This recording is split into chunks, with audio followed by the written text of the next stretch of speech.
কই গো গিন্নি, শুধু ভাত দিয়ে গেলে যে, সঙ্গে আর কিছু দেবে না? দিলাম তো এক ঘটি জল। ভাতে জল ঢেলে নুন দিয়ে মেখে খেয়ে নাও। হ্যাঁ, কি রোজ রোজ সেই এক খাবার? এসব মুখে তোলা যায় নাকি? হ্যাঁ, তাহলে খালি পেটেই থাকো না, কে বলেছে মুখে তুলতে? না মানে অন্তত একটা কাঁচা পেঁয়াজ। এই মাঝে মাঝে তো বেশ ওই মশলা দিয়ে কষিয়ে মাছ মাংস রাঁধতে পারো গিন্নি। বাজারে মাছ মাংসের দাম জানো? ছেঁড়া কাঁথায় শুয়ে মাছ মাংস খাওয়ার স্বপ্ন দেখতে লজ্জা করে না তোমার? আসলে কি জানো তো গিন্নি, আমার লজ্জাটা ওই তোমার রান্নাঘরে রাখা মশলার বাক্সের মতো, শুধু আছে কিন্তু কোনো কাজে লাগে না। এই খবরদার, আমার রান্না তুলে একদম খোঁটা দেবে না, এই বলে দিলাম। হ্যাঁ, আমি চললাম মাছ আনতে, তুমি আদা রসুন বেটে পেঁয়াজ কুচিয়ে রাখো, বুঝলে? বলি পয়সা কোথায়? লাগবে না, মাছ খেতে হলে পয়সা নয় গিন্নি, বুদ্ধি লাগে, বুদ্ধি, বুঝলে? বুদ্ধির বদলে মাছ কোন দোকানদার দেয় গো?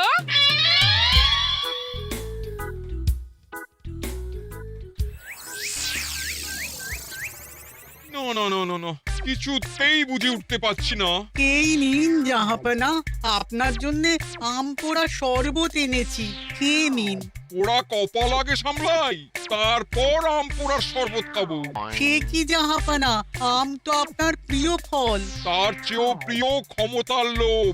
এদিকে কৃষ্ণনগর ঠিক যেন পাকা হিমসাগর, ওদিকে বর্ধমান যেন হৃষ্টপুষ্ট ফজলি, আর খাম্বাজ রাজ্য যেন লাল হলুদ গোলাপ ঘাস।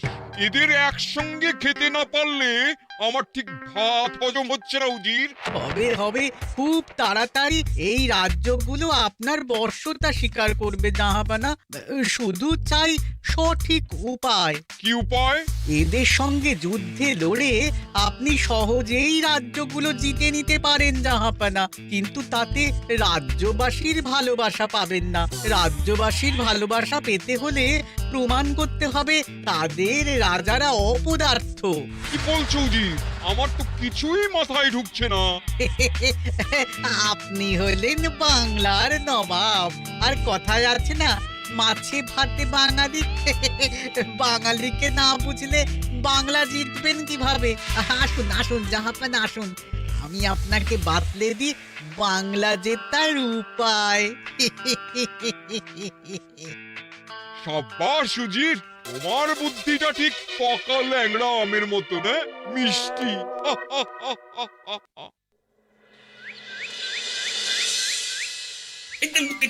ধর ধর ধর ধর ধর, এই পায়ের নিচ দিয়ে গলে গেল, ধর ধর ধর ধর। বিশাল বড় মাছ গো গোপাল দাদু।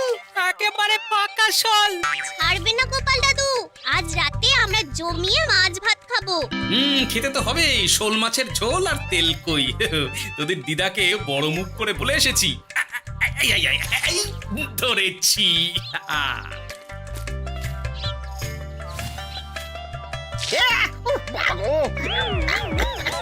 ছি ছি ছি ছি, কি দুর্গন্ধ!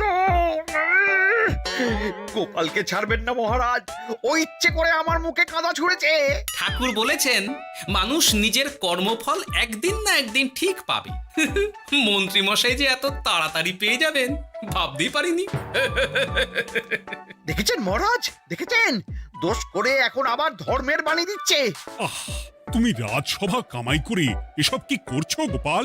যা সামান্য বেতন পাই সব পেঁয়াজ রসুন কিনতেই ফুরিয়ে যায় মহারাজ, তাই মাছটা নিজেই ধরে খাচ্ছি। হ্যাঁ? মহারাজ আপনার পায়ে পড়ি। থাক থাক, আর আমার পা ছুঁতে হবে না গোপাল। কেন মহারাজ? আমি তো মন থেকে আপনাকে সম্মান করি, বলুন। এ তো আচ্ছা জ্বালাতন। মুর্শিদাবাদের নবাব বাহাদুর আপনাকে একটি বিশেষ পত্র পাঠিয়েছেন, অনুগ্রহ করে গ্রহণ করুন।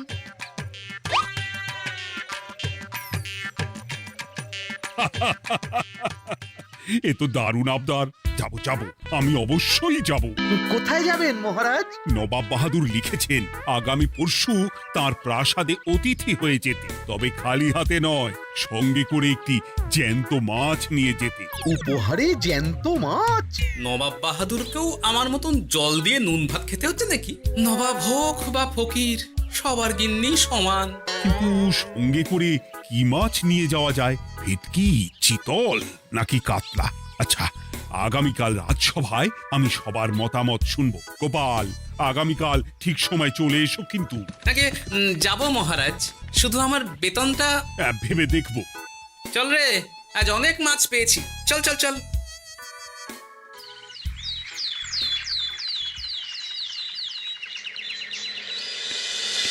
কি মহারাজ, আপনাকে এত চিন্তিত দেখাচ্ছে কেন? নবাব বাহাদুরের জন্য কি মাছ উপহার স্বরূপ নিয়ে যাওয়া যায় সেই চিন্তায় গতকাল রাতে আমার ভালো ঘুম হয়নি মন্ত্রী। আমিও গতকাল রাতে দু চোখের পাতা এক করিনি মহারাজ। অনেক ভেবে সকালের দিকে আমার মাথায় একটা বুদ্ধি এলো। কি বুদ্ধি? নবাবকে উপহার স্বরূপ ইলিশ দিলে কেমন হয়? বোঝো কাণ্ড, এই বুদ্ধির জন্য রাত জাগতে হলো। হ্যাঁ, ইলিশ তো জল থেকে তুললেই অক্কা পায়, তা জ্যান্ত থাকবে কিভাবে? ঠিক ঠিক, মন্ত্রীর মাথায় গোবর আছে না ভুসি? আমার মতে উপহার স্বরূপ ছোট মাছ নিয়ে যাওয়াই ভালো। এই যেমন ধরুন ওই পুঁটি মাছ, যেও খেতে পারবেন আবার ঝালও খেতে পারবেন। ছি ছি ছি ছি ছি, সবাই হাসবে যখন দেখবে কৃষ্ণনগরের মহারাজ উপহার স্বরূপ নিয়ে গেছেন পুঁটি। ওরে বাবা, তাহলে থাক বাবা। তাহলে বাদ গেল মোট দুটি, ইলিশ আর পুঁটি। আমার মতে কাতলা দেওয়াই ভালো, ওজনেও বেশি হবে। না না না, কাতলা দেখতে একদম ভালো নয়, মাথা মোটা মাছ কোথাকার। উপহারে এমন কিছু দেওয়া উচিত যা দেখতে সুন্দর হবে। হ্যাঁ, ঠিক তো, তাহলে বরং ভেটকি দিয়ে দিন। ভেটকি বাজারে কত করে কিলো এখন? পয়সার চিন্তা আমি করছি না গোপাল, বরং আমার চিন্তা মান সম্মানে। বাকি রাজ্যের রাজাদের তুলনায় আমার উপহার যেন নবাবের বেশি পছন্দ হয়। কিন্তু সবাইকে এরকম অদ্ভুত উপহার নিয়ে যেতে বলার কারণ কি? মাছ, তাও আবার জ্যান্ত। আচ্ছা মহারাজ, এর পিছনে নবাব বাহাদুরের কোনো চাল নেই তো? গোপাল, তুমি মিছি মিছি সন্দেহ করছো। কথা না ঘুরিয়ে বরং একটা ভালো মাছের নাম বলো দেখি। ভালো মাছ? জ্যান্ত কই মাছ নিয়ে যান মহারাজ, গতকাল অনেকগুলো ধরেছি।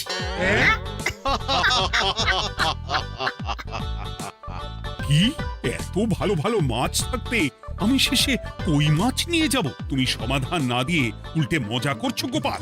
দূর হয়ে যাও, দূর হয়ে যাও আমার চোখের সামনে থেকে। আগে ভাড়ামো করার জন্যই তো মাস গেলে বেতন পাই মহারাজ। মানে কি বলতে চাইছো গোপাল? নবাব বাহাদুর কি চান সেটা আমরা সবাই জানি, তাই বলছি মাছের গর্তে হাত ঢোকানোর আগে পরীক্ষা করে নেওয়া উচিত ভেতরে সাপ আছে কিনা।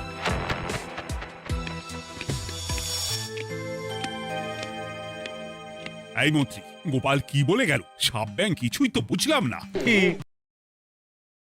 ছাড়ুন তো গোপালের কথা, আমরা বরং মাছ নিয়ে আলোচনা করি। আমার মতে জ্যান্ত ভেটকি নিয়ে যাওয়াই ভালো। আমাদেরও ওই ভেটকিতেই মত আছে। বেশ, এই নাও 100 মোহর। বেছে বেছে সবচেয়ে বড় ভেটকিটা বাজার থেকে কিনে আনো মন্ত্রী। তারপর তাকে রূপোর গামলায় জল ঢেলে রাখো। আমি কাল ভোর ভোর মুর্শিদাবাদের উদ্দেশ্যে রওনা হব। কোনো চিন্তা করবেন না মহারাজ, কাজ হয়ে যাবে। যাওয়ার সময় চিঠিটাও সঙ্গে করে নিয়ে যেতে হবে। নবাবের হুকুম।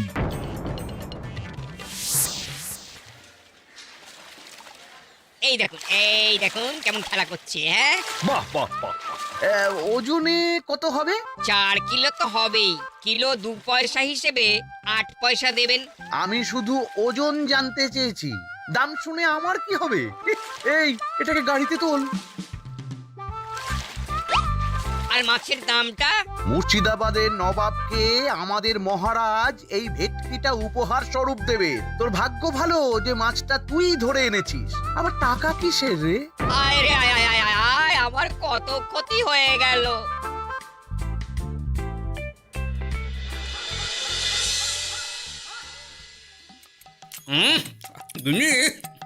তেল কৌটে যা রেঁধেছ না। বলি বলি আর কটা মাছ আছে গো? আছে, তাতে আগামী 7 দিন হয়ে যাবে। হ্যাঁ, তাহলে কাল কই মাছের ঝোল খাবো, পরশু খাবো শোল মাছের কালিয়া। এসব খেয়ে খেয়ে জিভে চড়া পড়ে গেল। বাজার থেকে একটু ইলিশ ভেটকিও তো আনতে পারো। ইলিশের অনেক দাম গো গিন্নি, আর ভেটকি তো বাজারে প্রায় ওঠেই না। কে বলেছে তোমাকে? শুনলাম মন্ত্রী মশাই নাকি আজ বাজার থেকে সবচেয়ে বড় জ্যান্ত ভেটকিটা পেয়েছেন। তাই নাকি? তার মানে আগামীকাল নিশ্চয়ই মহারাজ ওটা নিয়েই মুর্শিদাবাদ যাবেন। আমার মনটা বড্ড কু ডাকছে গিন্নি। না, এভাবে ছেড়ে দিলে হবে না, একটু পরীক্ষা করে দেখতে হবে। হাজার হোক, এ রাজ্যটা তো আমারও। এত রাতে আবার কোথায় চললে গো? দেখতে গর্তে সাপ আছে না মাছ।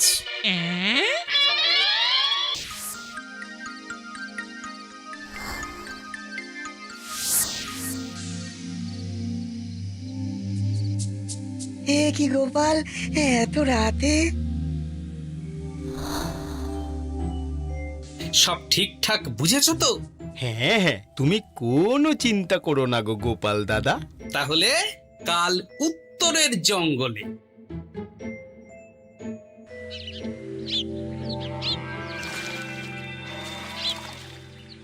ভেটকি মাছটা রূপোর গামলায় রেখে গরুর গাড়িতে তুলে দিয়েছি মহারাজ। আর নবাব বাহাদুরের চিঠিটা? ইয়ে, সিংহাসনের ওপর, নিচে, ডাইনে, বাঁয়ে সব জায়গায় খুঁজলাম, কোথাও নেই। সে কি তাহলে? এমন চিত্তাকর্ষক উপহার দেখলে নবাব বাহাদুরের চিঠির কথা মনেই থাকবে না। আপনি নির্দ্বিধায় যাত্রা শুরু করুন মহারাজ। ঠিক বলেছ।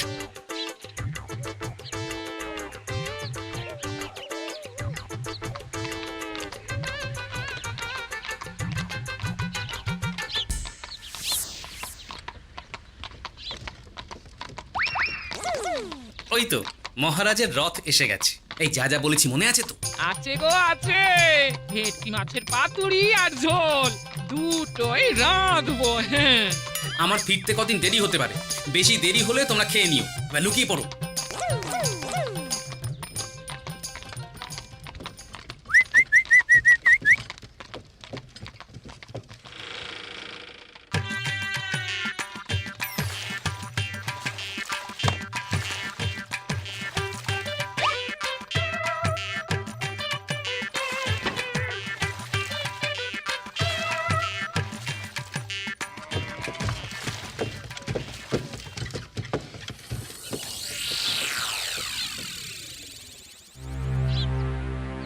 ওই দেখা যায় রথে চেপে সবাই ধীরে ধীরে এদিকেই আসছে জাহাপানা। আসতে দাও, এবারই খেলা জমবে। এসো এসো, তোমাদের সবাইকে মুর্শিদাবাদে স্বাগত জানাই। আমার উপহারের কথা মনে আছে তো? আছে জাহাপানা আছে, শুধুমাত্র আপনার জন্য আমি নিয়ে এসেছি একটা জ্যান্ত কাতলা। এই নিয়ে এসো। আমার উপহারও কিছু কম নয় জাহাপানা, নিয়ে এসো। আর তোমরা? আর কৃষ্ণচন্দ্র, তুমি কি এনেছো? এদের সবার চেয়ে ভালো উপহার এনেছি, যা দেখলে আপনার মন একেবারে আনন্দে নেচে উঠবে। ইচ্ছে করবে এক্ষুনি হয় পাতুরি না হয় ঝোল করে খেয়ে নি। তাই নাকি? হ্যাঁ, খাস নবাব বাহাদুরের জন্য আমার বিশেষ তোফা। কই, নিয়ে এসো। এই তো কই নিয়ে এসেছি মহারাজ। গোপাল, তুমি? ভেটকি কোথায়? এতক্ষণে গিন্নি রান্না বসিয়ে দিয়েছে।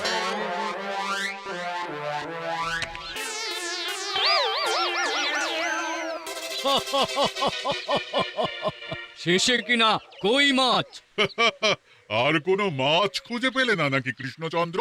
ছি ছি ছি, তোমার জন্য লজ্জায় আমার নাক কাটা গেল গোপাল। ফিরে গিয়ে আমি তোমার গর্দান নেব, এই বলে দিলাম।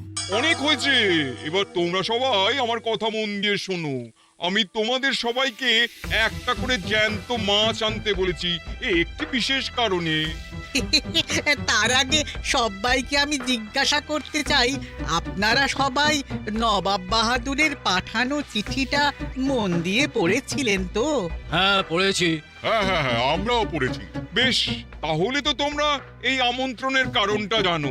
তোমাদের আনা মাছেদের আয়ু যতদিন, তোমাদের রাজ্যের আয়ুও ততদিন। মানে আপনাদের মধ্যে যার মাছ যেদিন মারা যাবে জাহাপানা তার রাজ্যটা সেদিন নিয়ে নেবে। আর যতদিন না আপনাদের মাছ মরছে ততদিন আপনারা এই প্রাসাদেই থাকবেন।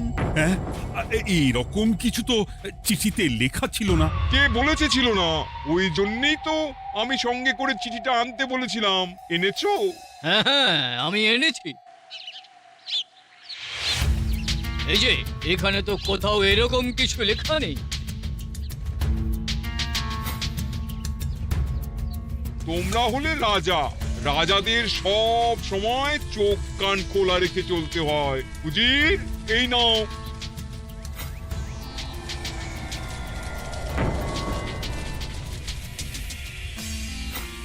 সত্যি তো, চিঠিতে তো এটাই লেখা আছে। আমাদের সঙ্গে প্রতারণা করা হয়েছে। হ্যাঁ হ্যাঁ, আমরা কেউ বুঝিনি চিঠিতে কার চুপি করা আছে। চুপ! বেশি গলা তুলে কথা বললে গলাটা শরীরের ওপরে নাও থাকতে পারে। আজ এই মুহূর্ত থেকে এই খেলাটা শুরু হলো। তোমাদের রাজ্যের আয়ু এখন তোমাদের আনা মাছেদের কাছে।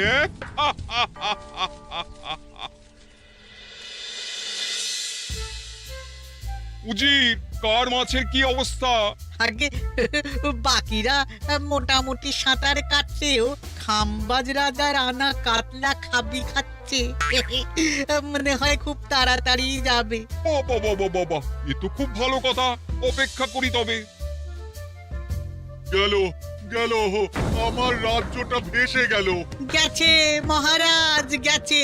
আজ থেকে খাম্বাজ রাজ্য আমার। খাম্বাজ রাজাকে বন্দি করো। পাবদা রুইও ভেসে উঠেছে জাহাপানা। তোমাদের রাজ্য দুটো আমি খেলাম। বাকি রইল শুধু বর্ধমান রাজা চিতল আর কৃষ্ণচন্দ্রের কই। যা, আমারটাও গেল। আগে জানলে আমিও কৃষ্ণচন্দ্রের মতন জিওল মাছ আনতাম। কৃষ্ণচন্দ্র, নিজেকে এত চালাক ভেবো না। একটু দেরি হলেও একদিন না একদিন তোমার কইও ভেসে উঠবে। ততদিন তুমি আর গোপাল আমার প্রাসাদেই থাকবে, কেমন? এ তো উত্তম প্রস্তাব নবাব বাহাদুর। আপনার প্রাসাদের বিরিয়ানির কোনো তুলনাই নেই। অনেকদিন নুন ভাত খেয়ে আছি, আজ একটু বিরিয়ানি হবে নাকি? পেয়ে যাবে গোপাল। নবাবের প্রাসাদে অতিথিদের যত্নের কোনো ত্রুটি হবে না।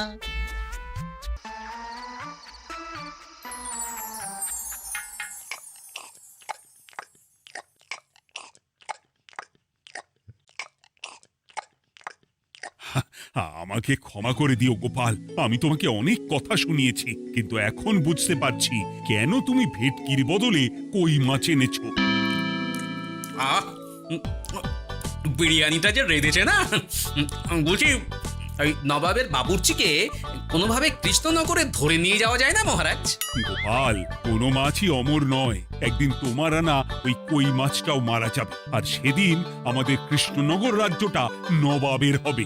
আহ, মাছগুলো একেবারে ঝুড়ো ঝুড়ো, আর মাংসটা তুলোর মতো নরম।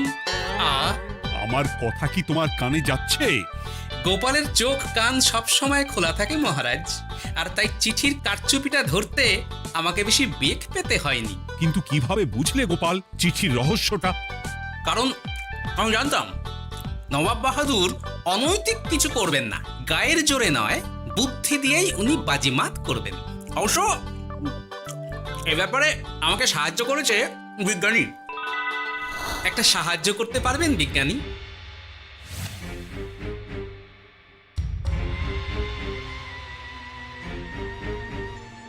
তোমার সন্দেহ একদম ঠিক গোপাল।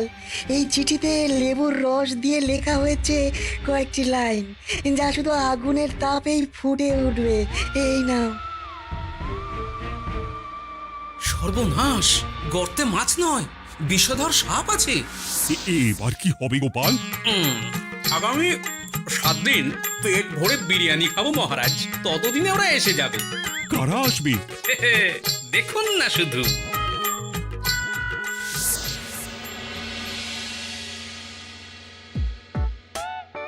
এই তোমার বুদ্ধি, দেখলে তো গোপাল এসে কেমন সবকিছুর উপরে জল ঢেলে দিল।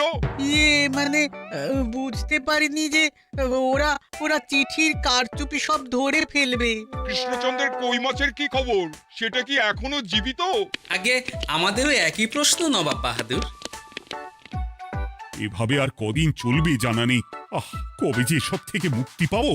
দাঁড়ান জাহাপানা, আমি ছুটে গিয়ে দেখে আসছি মাছটা জীবিত আছে কিনা। তুমি বুনোল হলে আমিও বাঘা তেঁতুল। কৃষ্ণচন্দ্র, যতদিন না মাছটা মরছে তোমাকে আমি এখানেই আটকে রাখবো। সর্বনাশ হয়ে গেছে জাহাপানা, দেখবেন আসুন, দেখবেন আসুন। কি হয়েছেটা কি? চলুন না, নিজের চোখেই দেখবেন।